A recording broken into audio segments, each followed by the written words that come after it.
በሕይወታችሁ ውስጥ ማግኘት የምትፈልጉት ማር አለ። ያ ማር ልትደርሱበት የምትፈልጉት ትልቁ ህልማችሁ የፋይናንስ ነፃነታችሁ ወይም የቤተሰባችሁ ደህንነት ሊሆን ይችላል። ነገር ግን ያንን ማር ለማግኘት ስትነሱ በሺዎች የሚቆጠሩ ንቦች ይከቧችኋል። እነዚያ ንቦች ደግሞ በሰዎች ትችት፣ በቤተሰብ ተቃውሞና ምን ይሉኛል በሚለው ገዳይ ይሉኝታ ሊመሰሉ ይችላሉ። አብዛኛው ሰው እነዚህን ንቦች በመፍራት ሊያሳካ ካሰበው ማር ይልቅ በባዶነትና በድህነት መኖርን ይመርጣል።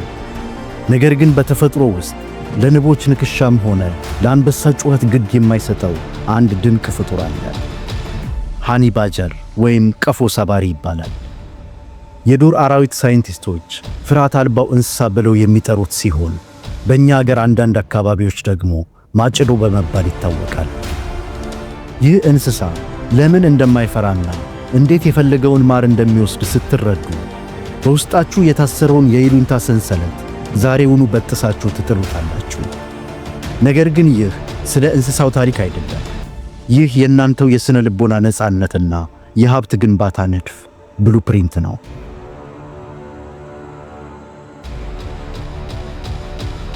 ቀፎ ሰባሪ ንቦችን የማይፈራው ንክሻቸው ስለማያመው አይደለም። ንክሻውን መቋቋም የሚችል ወፍራምና ጠንካራ ቆዳ ስለፈጠረ እንጂ። ማርከስ ኦሬሊየስ ሜዲቴሽንስ በተሰኘው ማስታወሻው ላይ ይህንን ወሳኝ መልእክት አስቀምጧል። የውጭው ዓለም ሊጎዳህ የሚችለው አንተ እንድትጎዳ በፈቀድክለት ልክ ብቻ ነው።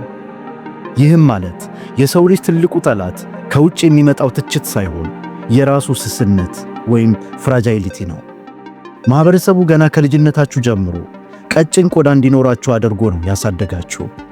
የሰዎችን ፈገግታ እንድትጠብቁ፣ በሰዎች አስተያየት ራሳችሁን እንድትመዝኑና ተቀባይነትን ወይም ቫሊዴሽን እንደ ኦክሲጅን እንድትተነፍሱ ተኮትኩታችኋል። ለዚህም ነው አንድ ሰው ፊቱን ሲያጠቁርባችሁ ወይም ማህበረሰቡ ሲተቻችሁ ልክ እንደ ንብ ንክሻ ውስጣችሁን ሰርስሮ የሚሰማው። ማታ አልጋችሁ ላይ ተኝታችሁ እንቅልፍ የነሳችሁን ሐሳብ አስቡት። የሰው አንዲት አጭር የትችት ቃል ወይም የንቀት እይታ ውስጣችሁን ሲያቆስለውና ሌሊታችሁን ሲሰርቀው ራሳችሁን ታገኙታላችሁ። ነገር ግን ያ ሰው የሕይወታችሁ ፈላጭ ቆራጭ ስለሆነ አይደለም የጎዳችሁ፣ እናንተ የራሳችሁን የስሜት በር ወለል አድርጋችሁ ስለከፈታችሁለት እንጂ። አውሬሊየስ እንደሚለው የሰዎች ትችት አየር ላይ የሚንሳፈፍ ተራ የድምፅ ሞገድ ብቻ ነው። ተቺዎቻችሁ ትችት የሚባል ቢላዋ ያቀብሏችኋል እንጂ ያንን ቢላዋ ተቀብላችሁ የራሳችሁን ልብ እየወጋችሁ ያላችሁት እናንተው ራሳችሁ ናችሁ። ይሉኝታ ማለት ይሄው ነው። ይሉኝታ የሌሎች ሰዎችን ድክመትና ፍርሃት በራሳችሁ አእምሮ ውስጥ ተሸክማችሁ መዞር ማለት ነው። ነገር ግን ነፃ መውጣት ከፈለጋችሁ ይህንን ስስነት ማጥፋት አለባችሁ። ልክ እንደ ቀፎ ሰባሪው ስነ ልቦናዊ ቆዳችሁን ማጠንከር ይኖርባችኋል። የሰዎች ትችት፣ የጓደኛ ሹክሹክታና የቤተሰብ አትችልም የሚል ጩኸት ምንም ትርጉም የማይሰጣችሁ ደረጃ ላይ መድረስ አለባችሁ። እውነተኛ የሥነ ልቦና ጥንካሬ ማለት ስሜት አልባ መሆን ማለት አይደለም። ይልቁንም የትኛው ድምፅ ወደ ውስጣችሁ ገብቶ ሕልማችሁን እንዲነካውና የትኛው ድምፅ ደግሞ በቆዳችሁ ላይ ነጥሮ እንዲመለስ እንደምትፈቅዱ የመወሰን ሙሉ ሥልጣን ነው። ስለዚህ ልክ እንደ ቀፎ ሰባሪው አንድ ምስጢር ማወቅ አለባችሁ። ማሩን ከፈለጋችሁ ንክሻውን መቻል ግድ ይላችኋል።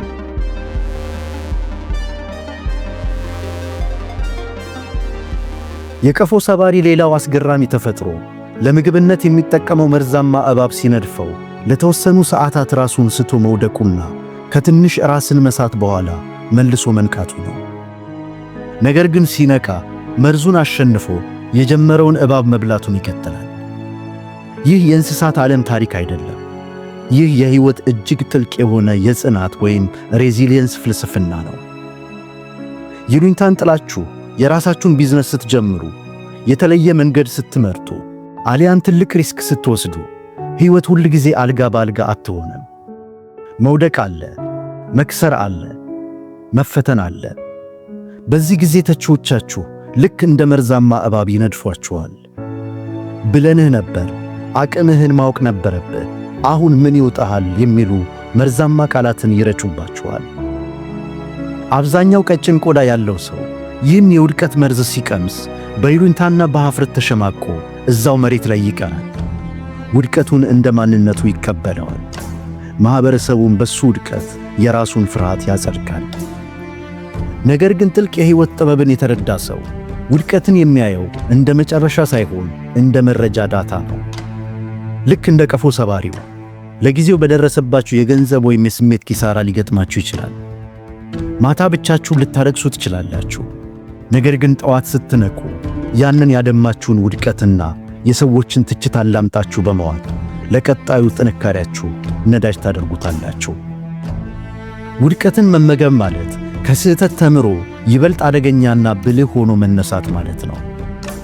እናንተን ሊገድላችሁ ያልቻለው መርዝ አቅማችሁን ነው የሚያጎላው። ሌላም አስገራሚ ነገር አለ። ይህ ሁሉ ድፍረትና ጥንካሬ ቢኖረው ቀፎ ሰባሪው አንድ ትልቅ የጥበብ ምስጢር አለው። በሰፊው ጫካ ውስጥ የቱ ጋር ማር እንዳለ ለማግኘት ጊዜውን አያጠፋ። ከእርሱ ጋር አብራ የምትሠራ ሃኒጋይድ የምትባል አንዲት ትንሽዬ ወፍ አለች። እሷ ከላይ በመብረር ማሩን ታገኝና ድምፅ እያሰማች ትመራዋለች። እርሱ ሄዶ የቆዳውን ጥንካሬ በመጠቀም ቀፎውን ይሰብርና ማሩን ይበላል። ወፏ ደግሞ የተረፈውን የንብ ሰምና እጭ ትመገባለች። ይህ ምዕራፍ ስለ ኔትወርክና ስለ ሜንቶርሺፕ እጅግ የረቀቀ ትምህርት ነው። ብዙ ሰዎች በተለይም ጠንካራ ሠራተኞች የሚሳሳቱት እዚህ ጋር ነው። ሁሉንም ነገር በራሳቸውና በራሳቸው ጉልበት ብቻ ለማድረግ ይሞክራሉ። ነገር ግን እውነተኛ ሌቨሬጅ መገንባት የምትችሉት ከላይ ሆነው መንገዱን ከሚያዩ አእምሮዎች ጋር ስትተባበሩ ብቻ ነው። በሕይወታችሁ ውስጥ ያላችሁበትን የይሉንታና የድህነት አዙሪት ለመስበር የራሳችሁ ጥንካሬ ብቻ በቂ አይደለም። ትክክለኛ ወፎችን ማለትም ትክክለኛ መጽሐፍትን፣ መንገዱን የቀደሙ ሜንቶሮችን እና ትክክለኛ የዲጂታል ሲስተሞችን ማግኘትና መከተል አለባችሁ። ጊዜያችሁንና ጉልበታችሁን በማይረባ ቦታ ከማባከን መንገዱን ከሚያውቁት ጋር ተባበሩ፣ ዕውቀታቸውን ተጠቀሙ። ነገር ግን አንድ ሕግ አትዘንጉ። ወፏ መንገዱን ልታሳያችሁ ትችላለች፣ ቀፎውን ግን ልትሰብርላችሁ አትችልም። የቢዝነስ ሐሳቡን፣ የፋይናንስ ጥበቡን መማር ትችላላችሁ። ነገር ግን የይሉንታን ቀፎ ሰብሮ የሕዝቡን ትችት ተቋቁሞ ወደ ተግባር መግባት ያለበት የእናንተው ቆራጥነት ብቻ ነው። ወደ ፋይናንሱ ዓለም ስንመጣ የጨዋታው ሕግ ግልጽና ተመሳሳይ ነው። ሀብት ማለት ለእናንተ የተዘጋጀውን የሌቨሬጅ ቀፎ ሰብሮ ማሩን መውሰድ ማለት ነው። ዙሪያችሁ ያሉት ሰዎች አትችልም፣ አደጋ አለው፣ በደሞዝ ብቻ ኑር በሚሉ ማስጠንቀቂያዎች እናንተን ያስፈራሯችኋል። የፋይናንስ ነፃነት ማር የሚገኘው ግን እነዚህን ማስፈራሪያዎች ችላ ብሎ የራሳችሁን ሲስተምና ሌቨሬጅ በድፍረት መገንባት ስትችሉ ብቻ ነው። ሌቨሬጅ የእናንተ ማር ነው። አስታውሱ፣ ንቦች የሚነድፉት ማር ያላቸውን ብቻ ነው። ሰዎች የሚተቿችሁ እና የሚያወሩባችሁ የእናንተ ስኬትና ድፍረት የእነሱን ፍርሃት ስላጋለጠው ብቻ ነው። ድህነትና ጸጸት ለንቦች ንክሻ እጅ የሰጠ ሰው የመጨረሻ ውጤት ነው። ሀብትና ነፃነት ግን የይሉንታን ቀፎ ሰብሮ የወጣ ቆራጥ ሰው ታሪካዊ ሽልማት ነው። ስለዚህ የሰዎችን ትችት እንደ ተራ ጩኸት ቁጠሩት። በውስጣችሁ ያለውን ቆራጥነት አንቁት። ትክክለኛ መሪዎችን ተከተሉ። ማሩ የእናንተ ነው። ስለዚህ ሂዱና ቀፎውን ስበሩት። አመሰግናለሁ።